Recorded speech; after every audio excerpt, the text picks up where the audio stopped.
Assalamualaikum semuanya. Semoga kalian semua dalam keadaan sehat dan dilancarkan rezekinya. Amin ya robbal alamin. Diceritakan ada seorang pemuda alim dan warok.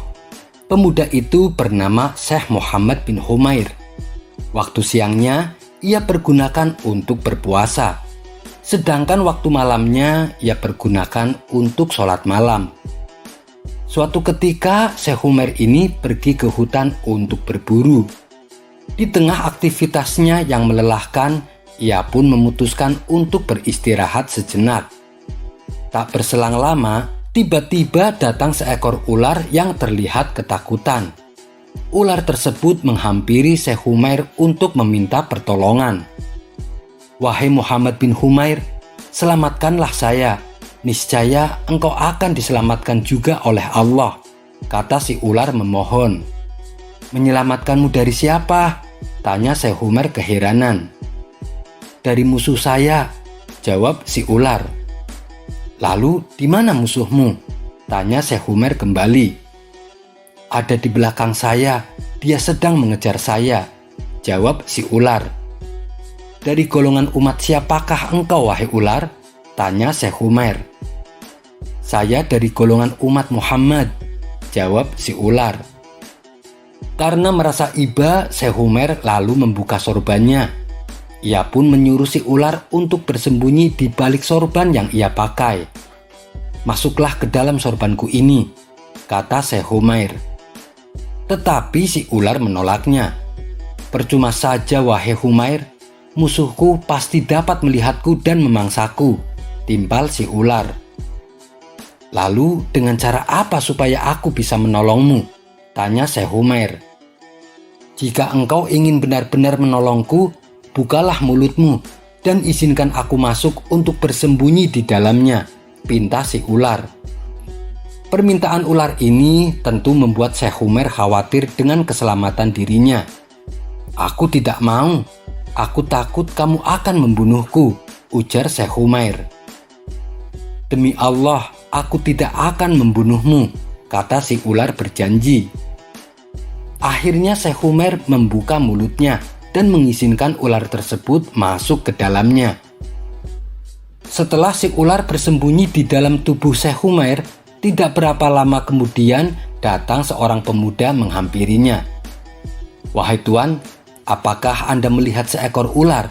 tanya pemuda tersebut. "Oh, rupanya pemuda ini yang membuat si ular ketakutan," kata Syekh Humair dalam hati. Tapi karena ia sudah berjanji untuk melindungi si ular, Syekh Humair terpaksa berkata bohong. "Tidak, saya tidak melihatnya." Jawaban tersebut ternyata tidak membuat si pemuda puas. Ia tetap berdiri di hadapan Syekh Humair sambil mengamati di sekelilingnya. Setelah dirasa tidak menemukan ular yang dicarinya, si pemuda lantas meninggalkan tempat tersebut. Seiring kepergian si pemuda, Syekh Humair segera beristighfar 100 kali atas perkataan bohongnya. Lalu ia berkata kepada si ular yang berada di dalam tubuhnya, "Wahai ular, musuhmu sudah pergi. Engkau sudah aman sekarang. Keluarlah dari tubuhku," kata Syekh Humair. Tapi di luar dugaan, ternyata si ular menolaknya. Ia bahkan mengancam Syekh Humair. "Aku tidak mau keluar dari tubuhmu. Sekarang aku beri engkau 2 pilihan. Hatimu akan kurusak atau hatimu akan kulubangi," ancam si ular. "Maha suci Allah, di manakah janjimu, wahai ular? Kemanakah sumpahmu sehingga engkau begitu cepat melupakannya?" ujar Syekh Humair. "Yang aku tahu, aku tidak akan pernah melupakan permusuhan antara aku dan nenek moyangmu, yaitu Nabi Adam. Lalu bagaimana mungkin aku akan menolong keturunannya?" kata si ular mengejek. "Jadi engkau akan membunuhku?" tanya Syekh Humair. "Ya, aku akan membunuhmu," balas si ular. "Kalau begitu, aku ada permintaan terakhir sebelum engkau membunuhku. Izinkan aku berjalan sampai ke lereng pegunungan. Setelah sampai di tempat itu, silahkan engkau membunuhku, pinta Syekh Umair. Baiklah, aku turuti permintaanmu, ucap si ular. Syekh Umair pun lalu berjalan menuju ke lereng gunung. Sesampainya di sana, ia lalu memanjatkan doa memohon pertolongan kepada Allah. Tidak berapa lama, datang seorang lelaki misterius. Wajahnya bercahaya dan baunya sangat harum. Lelaki tersebut menghampiri Syekh Umair dan berkata, "Apa yang membuat raut wajahmu terlihat gelisah, wahai Umair?" Syekh Umair menjawab, "Musuhku telah menzolimiku." Lelaki tersebut bertanya kembali, "Lalu di manakah musuhmu?" Syekh Umair menjawab, "Dia ada di dalam perutku." Lelaki misterius itu lalu menyuruh Syekh Umair untuk membuka mulutnya. Setelah mulutnya terbuka, lelaki tersebut segera memasukkan sesuatu seperti biji buah zaitun yang berwarna hijau. "Kunyah dan telanlah," perintah lelaki misterius. Syekh Umair menuruti perintahnya. Ia mengunyah dan menelannya, sehingga perutnya merasakan perih dan mual. Tiba-tiba, ular yang berada di dalam perutnya keluar melalui mulutnya dalam keadaan terpotong-potong. Lalu Syekh Umair bertanya kepada lelaki di hadapannya, "Siapakah Anda sebenarnya?" Lelaki misterius itu balik bertanya, "Apakah engkau benar-benar tidak tahu siapa aku?" Syekh Umair menjawab, "Sungguh saya tidak tahu."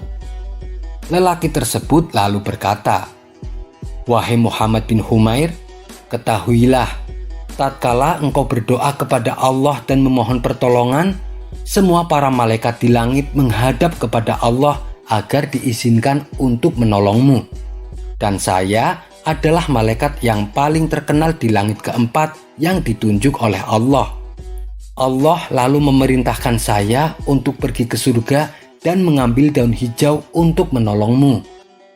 Kemudian lelaki misterius tersebut melanjutkan tuturnya mengenai iblis. Jika iblis membuat kebaikan, dia tetap menjadi pembuat yang keburukan. Bahkan jika perbuatannya hilang darinya, dia tetap tidak ditempatkan di sisi Allah yang Maha Kuasa. Syekh Umair akhirnya mengerti bahwa ular yang ia tolong sejatinya adalah iblis yang menyamar. Sedangkan pemuda yang mengejar ular tersebut adalah malaikat.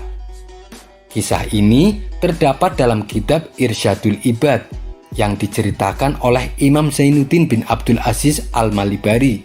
Wallahu a'lam bishawab. Sekian dulu perjumpaan kita kali ini.